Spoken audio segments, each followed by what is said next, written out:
Greetings, everyone. Thank you so much for joining us today. Welcome to the third episode of the Forefront ED webinar series 2023, The Economic Impact of Lithium Valley. I am Alvarez, Executive Director of the Mexicali EDC, and I will be your host during this panel. The event will serve as a platform for panelists and attendees to engage in a productive dialogue on the economic significance of Lithium Valley in the Forefront ED binational mega region and also globally. Hola, bienvenidos al tercer episodio de la serie de webinars de Forefront ED 2023, el cual está titulado como El impacto económico del Valle del Litio. Mi nombre es Aaron Álvarez, director ejecutivo de la Comisión de Desarrollo Industrial de Mexicali y seré el moderador de este panel. El evento servirá como plataforma para que los panelistas y asistentes participen en un diálogo productivo sobre la importancia económica del Valle del Litio en la megaregión binacional Forefront ED, así como de manera global. I would like to describe the format of this panel. Each panelist will speak in their preferred language, but simultaneous interpretation service will be available during the entire panel. Just click on the interpretation button that is located at the bottom part of the screen and then click on the language of your preferred, English or Spanish. Cada panelista dirigirá su mensaje en el idioma de su preferencia. Sin embargo, habrá servicio de interpretación simultánea disponible durante todo el panel en el botón de interpretación ubicado en la parte inferior de la pantalla. Para habilitar este servicio, únicamente dar clic en el idioma de su preferencia. The Q&A session is open to the public and it will take place after the presentation. Please ask your questions in the Q&A section on this platform. La sesión de preguntas y respuestas será abierta al público y se realizará después de las presentaciones de nuestros invitados. Por favor de realizar sus preguntas en la sección de Q&A de esta plataforma. So now, I would like to introduce Nacer Mendez, Executive Director of the Forefront ED, who will address some welcoming remarks. Nacer, the floor is all yours. Thank you, Aaron. Muchas gracias. Thank you, everyone, for joining us today. On behalf of the Forefront ED Governing Group, I would like to thank our panelists and our moderator for agreeing to participate today. This will be a very, very important topic to talk and learn of. Through this episode, we will learn about the Lithium Valley's mineral extraction, the main aspects of the labor force required, and its impact on the mega region's economy. Muchas gracias a todos por acompañarnos. Aaron, let's continue with the program. Thank you. Thank you, Nacer. So now, continuing with the introductions of our panelists, I will start with Mr. Vince Signorotti. He's Vice President of Government Relations for Energy Source Minerals. In his current capacity, Vince serves as Energy Source Minerals' primary liaison with local, state, and federal government officials and staff. As leader of the government relations team, he develops public policy objectives and programs to help local communities, leads strategic advocacy efforts for legislative priorities, and assists in public relations to advance Energy Source Minerals' operational and policy agenda. Prior to joining Energy Source in September 2011, Vince was employed by TerraGen Power, Cal Energy Operating Corporation, Magma Power Company, and Union Oil Company of California. He has worked in the energy and mineral recovery business for over 42 years, most of that time spent in the renewable energy sector with geothermal energy development and mineral recovery. Vince has served on numerous committees involved in crafting and promoting responsible energy policy, economic development, and regulatory process. In addition, he has testified on numerous occasions before local, state, and federal officials. Take it away, Vince. Good morning. Okay, so I'm going to talk to you about what Energy Source is doing down at the near the Salton Sea. So the next slide, please. So there we go.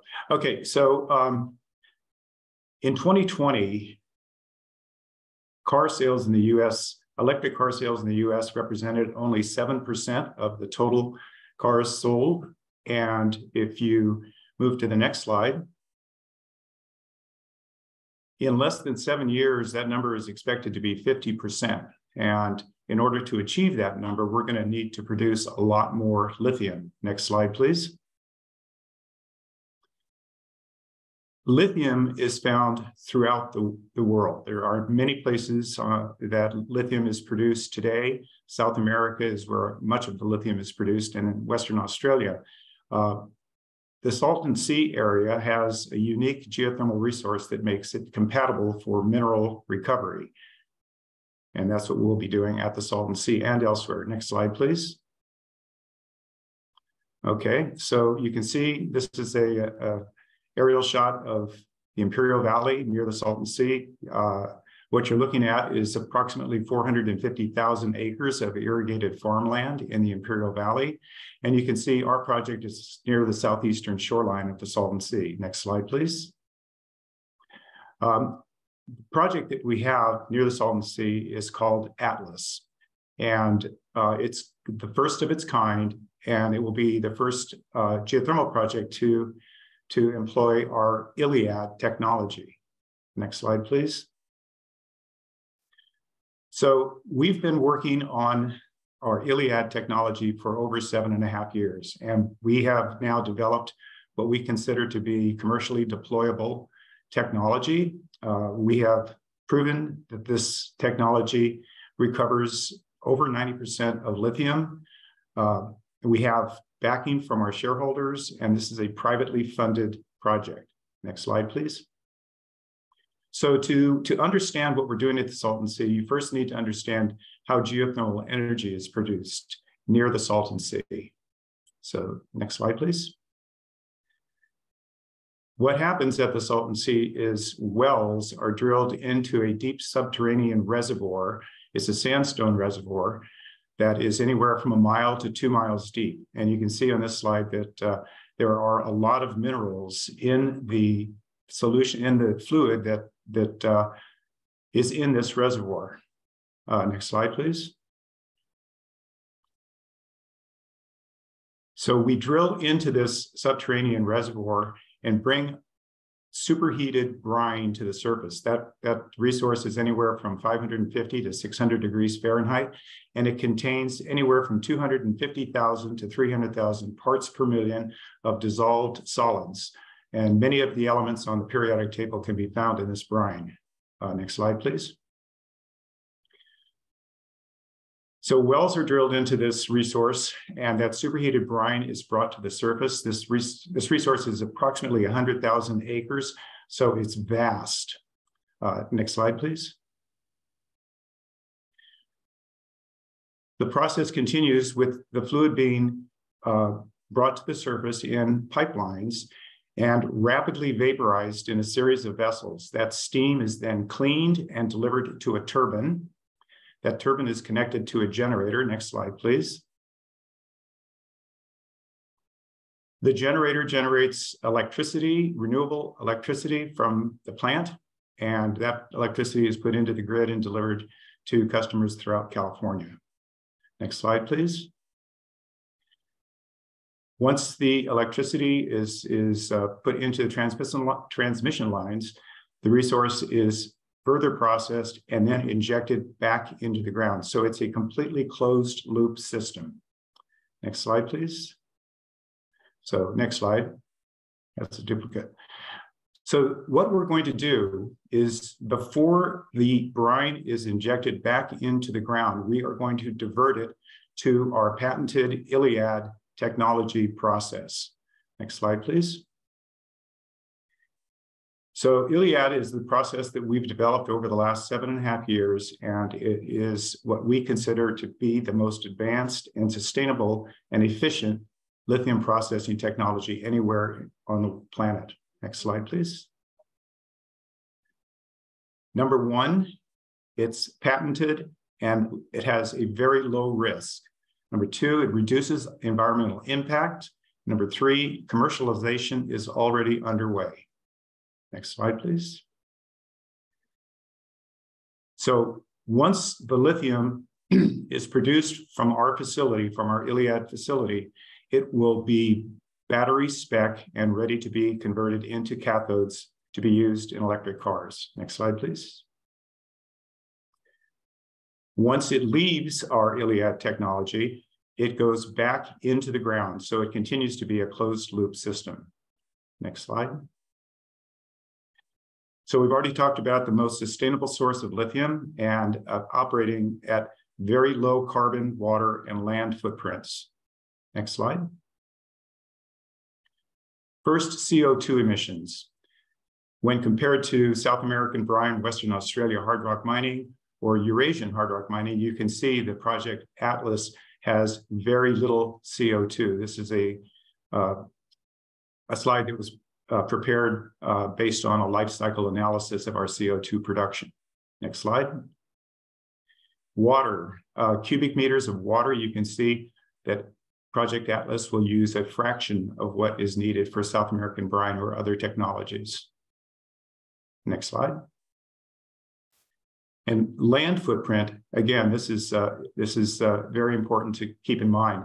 For an equivalent ton of Chilean lithium, you would need 3,100 acres of land. For West Australian hard rock, 465 acres and 275 acres for European hard rock. Next slide. So that much can be produced, the equivalent amount of lithium can be produced from 40 acres near the Salton Sea and will be produced from a 40-acre site near the Salton Sea. Next slide.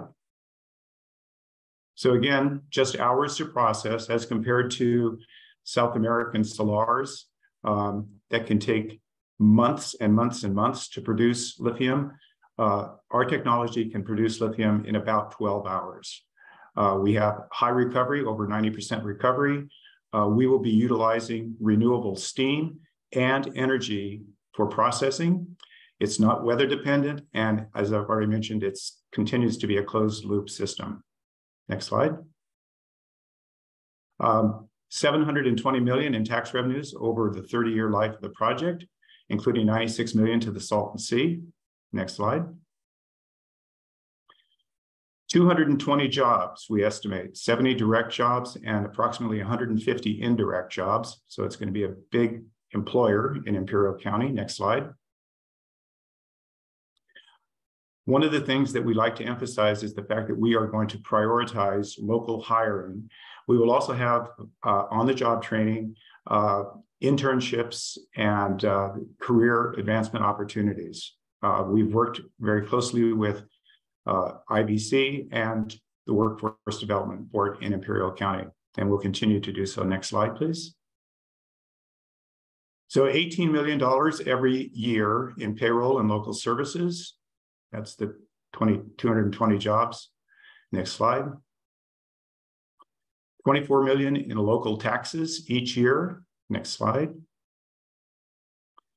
2.5 million in infrastructure improvements. Next slide.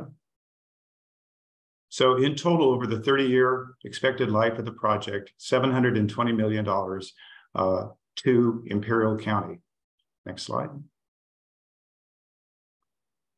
We have been active in the community with community forums. We've sent letters. We have a lot of small group meetings, and we will continue to be very active in the community. Next slide. So that concludes my remarks. Thank you. Thank you, Vince, for this vital information about the economic impact of the Lithium Valley. Now, moving forward with our next panelist, she's Priscilla Lopez, Director of Workforce and Economic Development from Imperial County in California. Priscilla Lopez joined the Imperial County Workforce and Economic Development Office team in March of 2017 as Administrative Manager after working for 7 years with San Diego State University Professional Skills Development Center as an instructor and project specialist. Priscilla stepped into the director's position as interim in August 2017. In February 2019, Priscilla was formally appointed Director of the Imperial County Workforce and Economic Development Office. Her tasks include creating training opportunities for our local residents, as well as community development projects, housing programs, and business services to address the needs of our community. Priscilla is a native of Imperial County, a city of El Centro, California resident. She holds a bachelor's degree in management from National University with a concentration on human resources and a master's degree in public administration from San Diego State University. Priscilla, the floor is all yours. Thank you, Aaron. And thank you to Nasser and Aaron and Forefront ED for the kind invitation to discuss the initiatives of Imperial County as far as Lithium Valley development is concerned. So again, my name is Priscilla Lopez, and I'm the Director for Workforce and Economic Development. Next slide. I'll be talking about our initiative as the Workforce Development Board in the advancement of a trained workforce for Lithium Valley, but it behooves me to talk about our team for the Imperial County Lithium team. So we put together a team with specialized expertise in different areas from our county leadership. And here you can see 13 of those county leaders. And as you can see, it ranges from our Deputy CEO of Natural Resources, Michael Peterson, and Rebecca Terrazas-Baxter, Deputy CEO, all the way to Ms. Janet Angulo, who's the Director of Public Health. We're really trying to make sure that we're covering all areas of the development. Next slide. So there is a lot of investment opportunity in the County of Imperial with Lithium Valley. Again, as I mentioned before, we're trying to make sure that we're including the community and that we're listening to everybody's voice to make sure that we're covering the needs, that we are really trying to keep this investment local and trying to develop our area. Lithium Valley is in the Imperial County, so the community is going to be able to reap the benefits. We did have a subcommittee put together. Our chairman of our Board of Supervisors, Mr. Ryan Kelly, he has really been a champion along with Supervisor Jesus Escobar, who created the Lithium Valley Subcommittee for the Board of Supervisors, along with other leaders in our community, to really spearhead this effort and kind of organize our ideas to make sure that we're covering all of our bases. There is a Lithium Valley Economic Opportunity Investment Plan that I'll talk a little bit more about in another slide. But just to give you an overview, one of the biggest endeavors has been the Programmatic Environmental Impact Report and the specific plan that has been led by Mr. Jim Minnick, our Director of Planning for the County of Imperial. And this obviously needs to be done so the area has been vetted through environmental specialists just to make sure and mitigate anything that can be impacted. Also, the health impact assessment led by Ms. Janet Angulo. We want to make sure that the health of our area is taken care of, and any mitigation that needs to be done is done. A very important part of our opportunity in our plan, it also hinges around the community engagement. The county received funding from the state to be able to put it out to CBOs and community leaders to inform the community, engage the community, gather thoughts, and be able to include them in our plan moving forward. But the kicker, I think the most important thing was the passage of Senate Bill 125, which went into law and created the lithium extraction tax. And this is the lithium tax that Vince was discussing earlier, the money coming into the county. 80% of that is going to stay in the county for use within the county, and 20% is going to go into a salt and sea mitigation and restoration fund that will be funded throughout the years with this tax that's going to be picked up. Next slide. So here are some very important incentives that the local plan includes. There is an adoption of a capital investment incentive program that's going to provide a 10-year property tax abatement for investments of companies coming in that invested $150 million or more. It is also very important to note that there's a lithium producers tax rebate. It's about $50 per metric ton. It is $50 per metric ton tax rebate from the lithium extraction for, as you can see, both lithium produced in Imperial County and sold to a company also located in Imperial County. So that's the manufacturers, $50 per metric ton of tax rebate for manufacturers that are producing lithium-based products from lithium extracted from the County of Imperial, manufactured in the County of Imperial, the finished product. And these incentives also will be growing and looked at and reviewed by our Board of Supervisors. Next slide.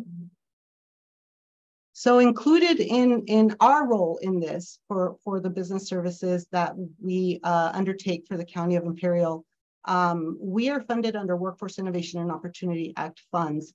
But lately we've been diversifying our funds and trying to get more services out into the Imperial County. So we are now housing and hosting this Small Business Development Center, which assists us in entrepreneurship training and provides guidance for small businesses. And that's just another addition to our local resources to the local business and entrepreneur. As businesses for Workforce Innovation and Opportunity Act, we did just open a business center. And that business center is going to be open to our local industries. Anybody coming into the county that perhaps doesn't have a place to recruit or an office per se right off the bat, they can come into our business center and we have workspace for them. There's a training room, there's a multipurpose room, there's a small boardroom, and that's located in the city of El Centro. We haven't done the grand opening yet, but we are moving in and the business center is open for use. We also provide recruitment and job postings for local businesses or businesses coming into the county.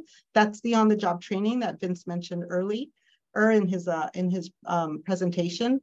So we can provide a recruitment, we could provide job posting, we could also provide on-the-job training, which reimburses the employer funding depending on the hours and the training that an employee undertakes. So incumbent worker training is also a service that we provide. And let's say you're an employer or coming into the County of Imperial and you want to upskill, we can provide that training for you and for your employee. Work experience, that's also very important to note for entry-level positions.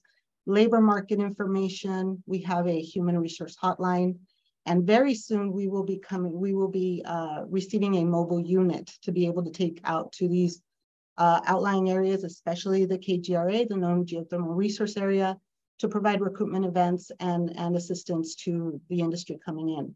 We have been very, very active in creating opportunity for our workforce. We want to make sure that our programs are used and that the industry is taking advantage of these programs that are subsidized and already, and none of these services are of cost to the employer.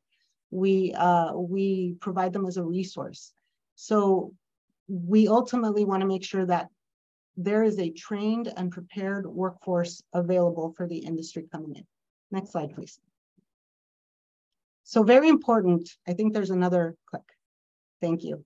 Lithium Valley Workforce and Economic Development Needs Assessment. We, as the Workforce Board, received some funding from the state to undertake this needs assessment. We want to see a snapshot of where we are now and a roadmap and a template of how to get to where we want to be in 5 or 10 years, to look at all of the industry that's coming in as a result of Lithium Valley, not just Lithium Valley, but there might be something that we need to study in the future so that we can prepare the workforce for that industry as well.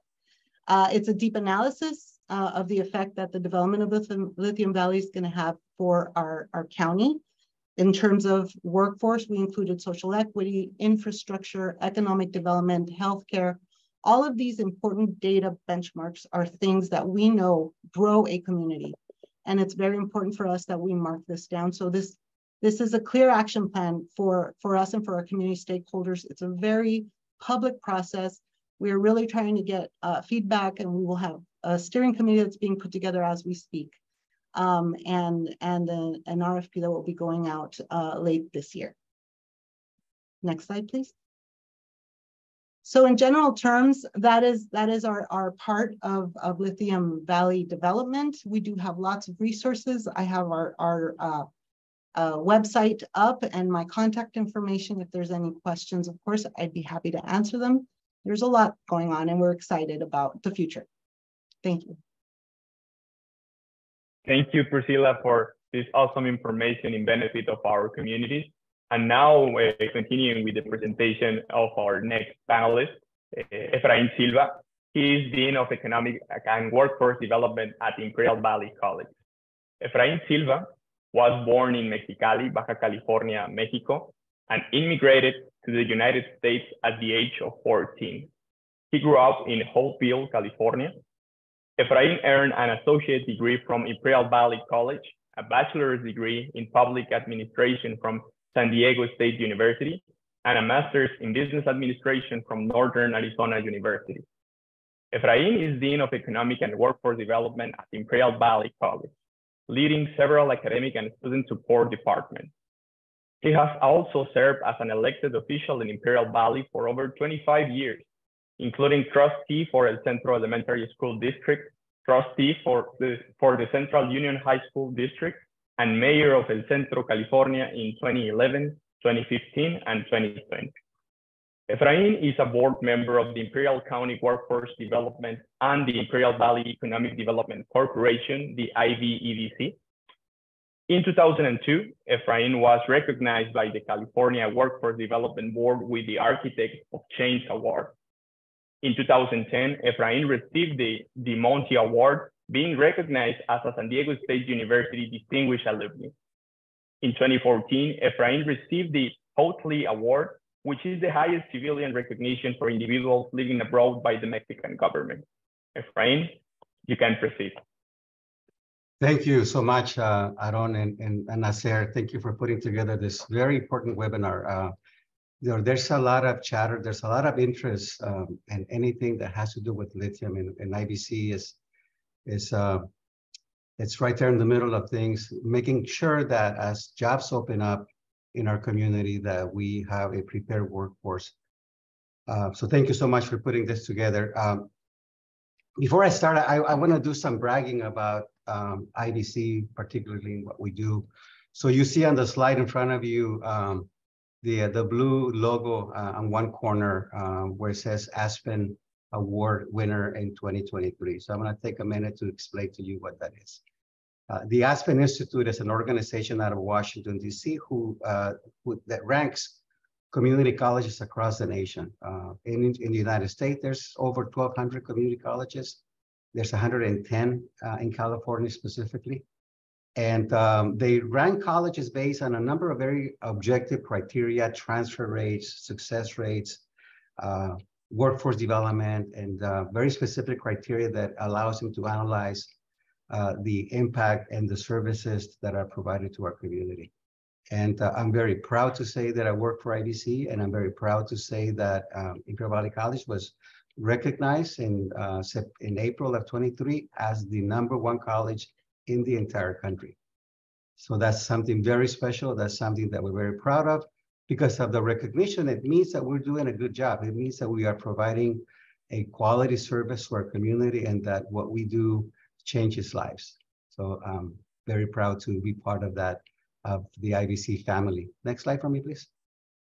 So we do a lot of things. I'm going to cover some of the areas that we cover in our division, and I don't do it alone. I have a tremendous support staff, a tremendous team that helps me in just about anything that we do. Here's a picture of them. Some of them, a few of them are missing, but I am so fortunate to have just an incredible team that works with me and all of us.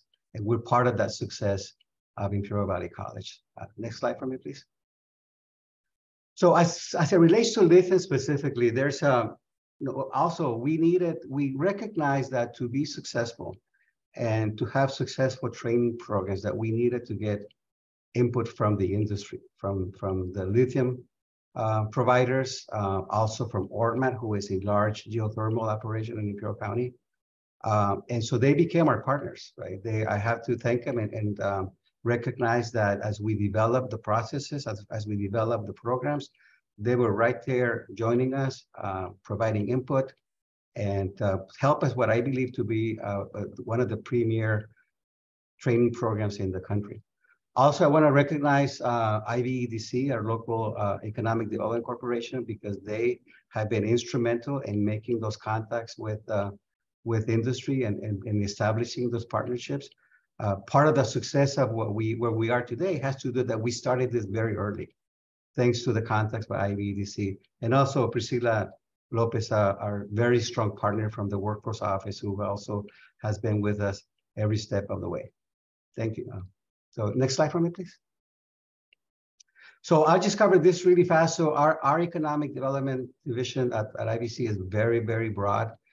You see a list of all of the different programs that we have, and we cover a lot of area. And again, thanks to my team for allowing us to do an incredible amount of service and assistance to our community. Next slide for me, please.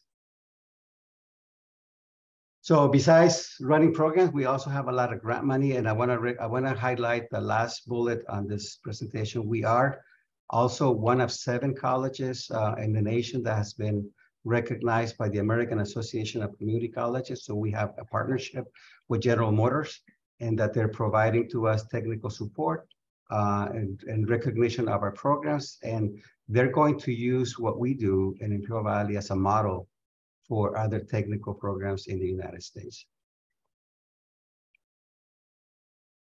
Next slide for me, please. Okay, I also want to recognize our Career Services Center, who they do an incredible job in terms of preparing our students for employment. I want to highlight that the Career Services Center at Imperial Valley College was recently recognized as the best Career Services Center in the state of California. Thank you. Next slide. So everything that we do has to be data-driven. So we always depend on our centers of excellence to do specific labor market reports for Imperial County. And just some examples of the reports that we use to be able to make informed decisions when we look at new programs. Next slide. Besides specific programs, we also they provide regional programs. So you see in front of you some of the reports that it's not industry specific, but provides us a global picture of the necessities and skills that are needed for our residents in Imperial County, such as the gig economy, certification and licenses, and so on and so forth. So labor market information and data is a very important component of what we do. Next slide.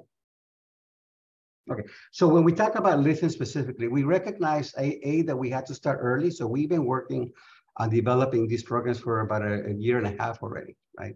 First step is to do an inventory of what is needed. So we contacted the lithium companies, and they provided us their job projections and what kinds of jobs they'll be hiring for.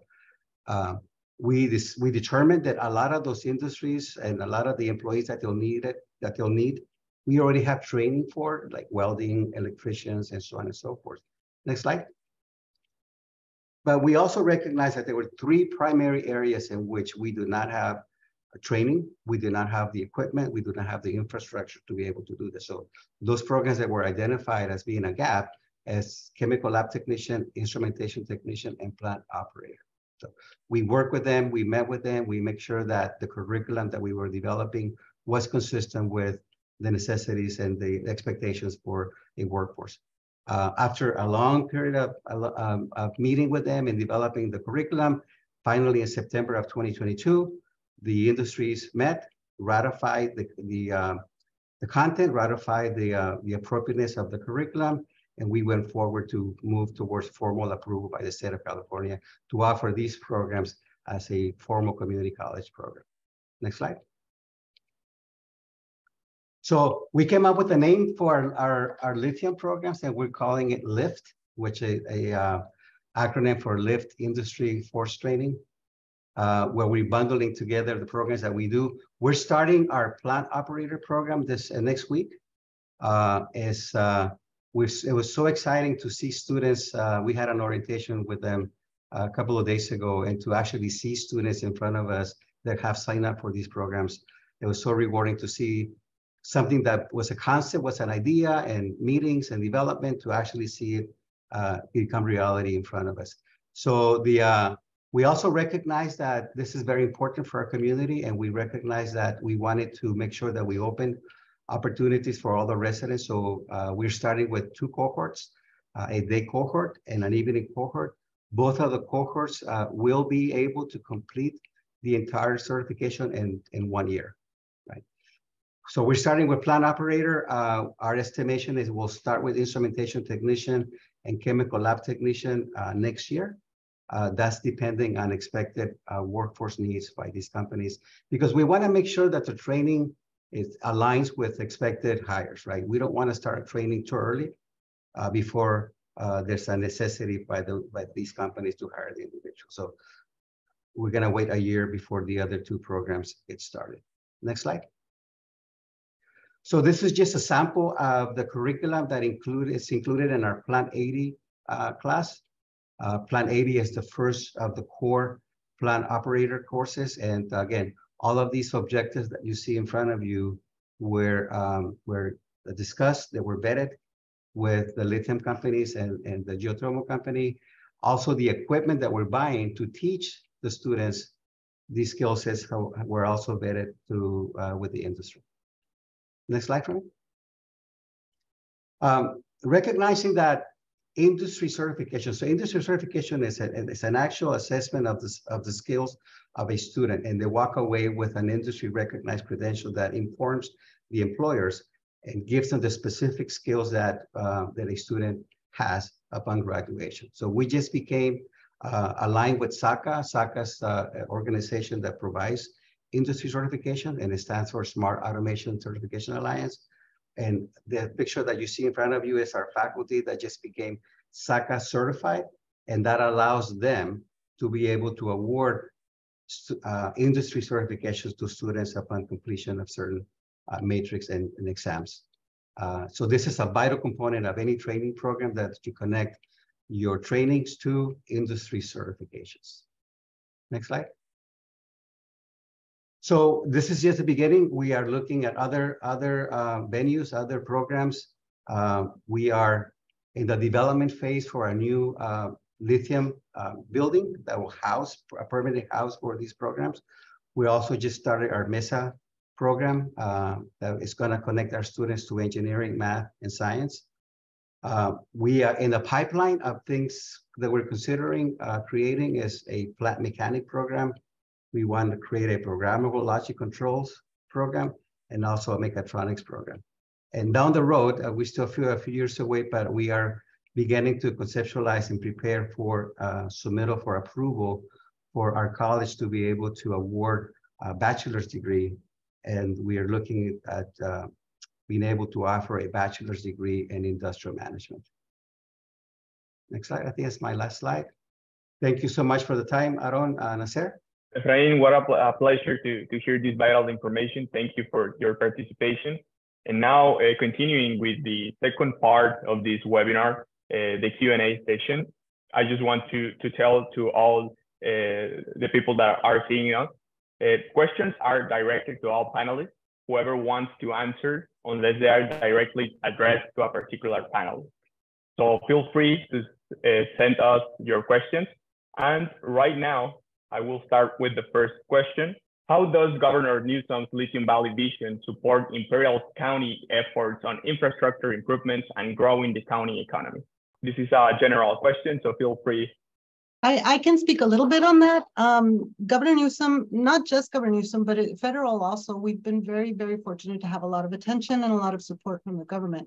There's been money, Governor Newsom in particular came down to look at the area to visit with us and to talk about his support for this initiative. It falls right in line with his request to have, of course, electric cars come as of 2035, I believe that's the limit that we're getting. So he's very, very supportive. There's a lot of funding coming our way, especially with infrastructure.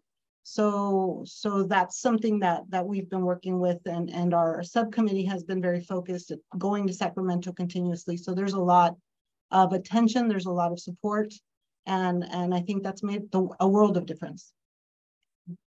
I can add from my perspective, Aaron, that one of the primary sources of funding that we're using to purchase the equipment that we need for instruction has come out of a state program called Strong Workforce.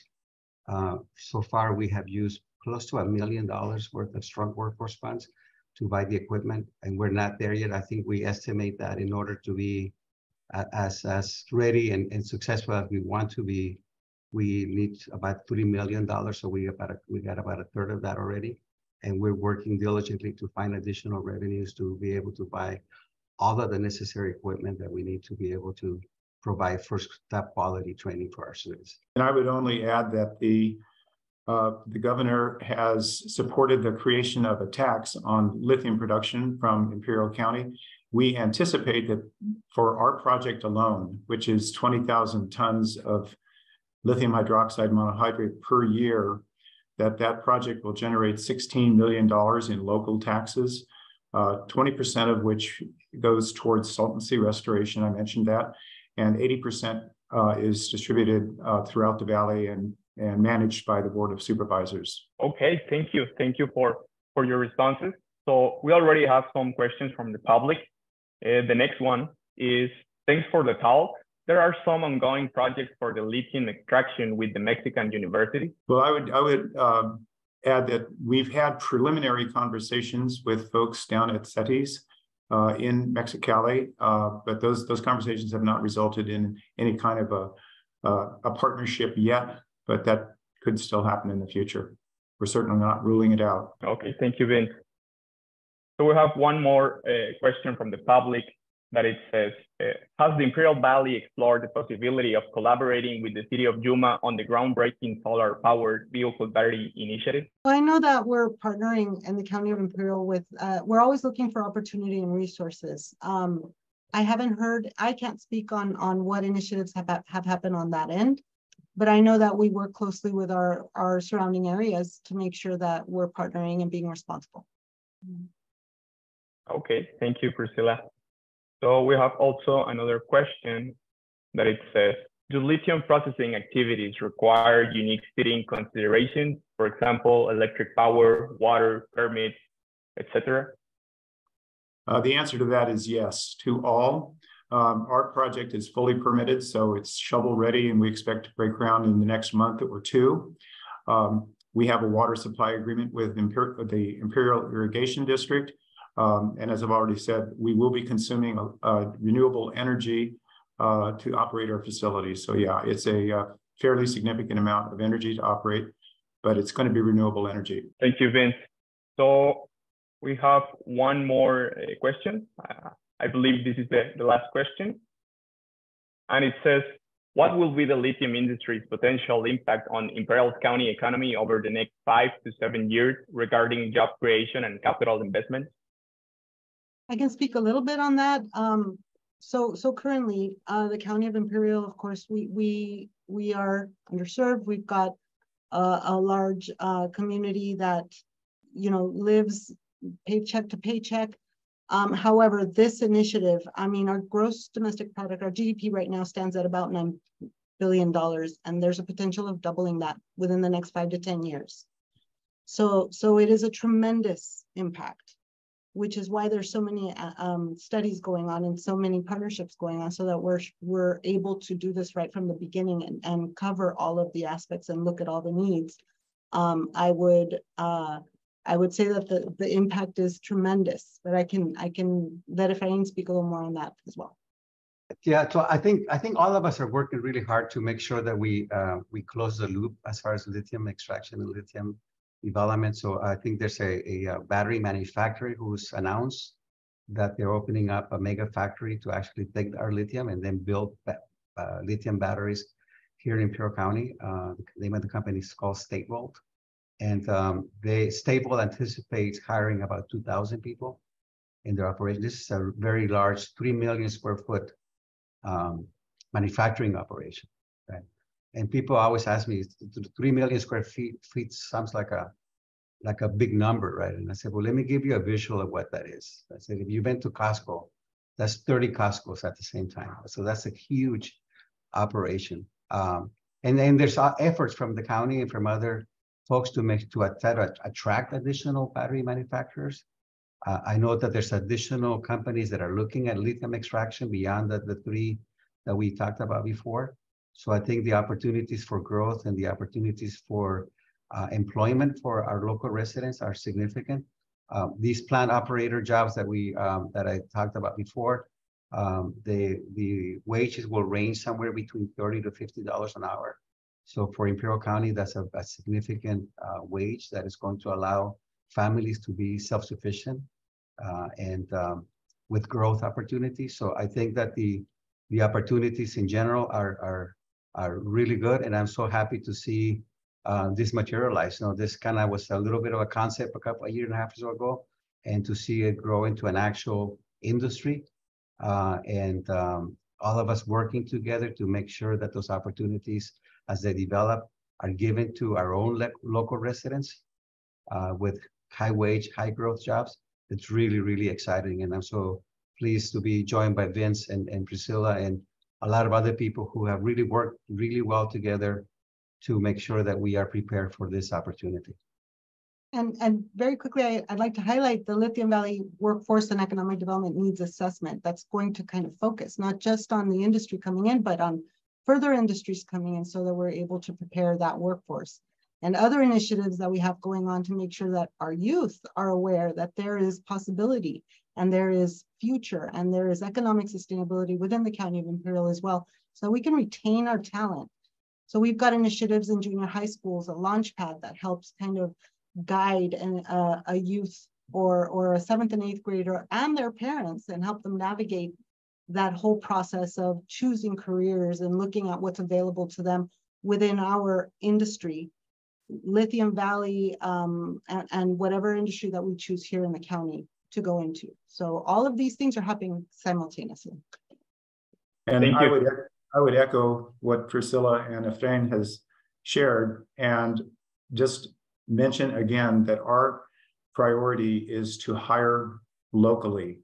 And we will be shoulder to shoulder with Efrain and Priscilla in front of students in the junior high schools and in the high schools in our community to encourage folks and kids to get interested in lithium and the career opportunities that this industry presents. Thank you. So we have two more final questions. The first one is for Vince, and it says, of the jobs created from the energy source plant, how many are office administrative jobs and how many are labor or skilled labor jobs?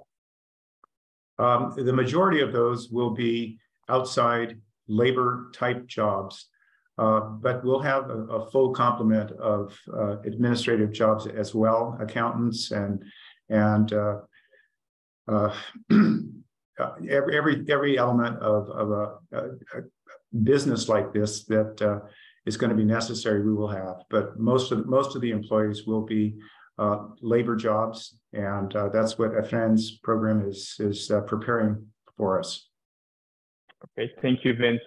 And well, the final question, this is a general one. It says, how will the Lithium Valley affect the neighboring Yuma community? So I think that all depends. The jobs will be available. Obviously, we want to hire local. We have a shared community, both Imperial County and Yuma and Mexicali. We understand that. So I think it's a matter of availability of jobs and workforce and coming in to be able to apply for those jobs. The jobs will be in the County of Imperial. And I think that there's a lot of crossover between Yuma and Imperial County. And many of our professors that work here at the college live in Yuma. And I think so there's a lot of economic crossover between us. And we have a really good relationship with AWC and U of A as well. So I think there's a lot of cross-pollination that will take place economically wise. We love your restaurant, so maybe there's a lot of more people going to eat at Yuma. Thank you. Thank you very much. And with that, we are finished with the Q&A session. We don't have more questions. So now I would like to invite Jeff Bird, Administrator of Economic Development for the City of Yuma, Arizona, and leader of the Economic Development Committee of Forefront ED, for some closing remarks. Thank you, Aaron. I really want to thank Azure and Forefronted for hosting this 3-episode series, not only with Lithium Valley, but also we talked about suppliers to the semiconductor industry and supply chain. So it's been a very informative series. We've learned a lot of information, got some great insights that I think are going to help our community's overall economic development effort going forward. Certainly the Lithium Valley is such a large undertaking and enterprise. It's bound to have multiple ripples across our mega region. We look forward to seeing how our communities can benefit from that going forward. And I just want to thank all our guests who have tuned in to learn about these series, learn about the mega region, learn about how we as a community are going to be able to grow and prosper in the future. And I just think it's been a great undertaking. I look forward to the next one in that series that Nazar has helped coordinate and develop. And I just want to thank our panelists for their time and insights today. And I hope it'll just be part of a rest of a great day and great for the rest of the week. So everyone, thank you again, and hope it's been time well spent. We certainly appreciate the time you've taken to be with us. Back to you, Nazar. Thank you, Jeff, for your final comments. And before we close this webinar, I would like to thank, first of all, Vince, Priscilla, and Efrain for sharing this vital information about the economic impact of Lithium Valley and how our binational communities will benefit from this. For the Mexicali EDC, alongside the Forefront ED, it's a true honor to facilitate this conversation to seize lithium opportunities that will bring jobs and economic benefit to our binational mega region. Also, thank you, Nazar and Jeff, for giving me the opportunity of hosting this panel. It's always been a pleasure to work with our allies on the other side of the border in order to promote our cities and create better conditions to our community. Finalmente, quiero concluir en mi idioma nativo, que es el español, agradeciendo a toda la audiencia que sintonizó este webinar. La iniciativa Forefront ED es la organización más importante que reúne los esfuerzos de las 4 fronteras que abarcan California, Baja California, Arizona y Sonora.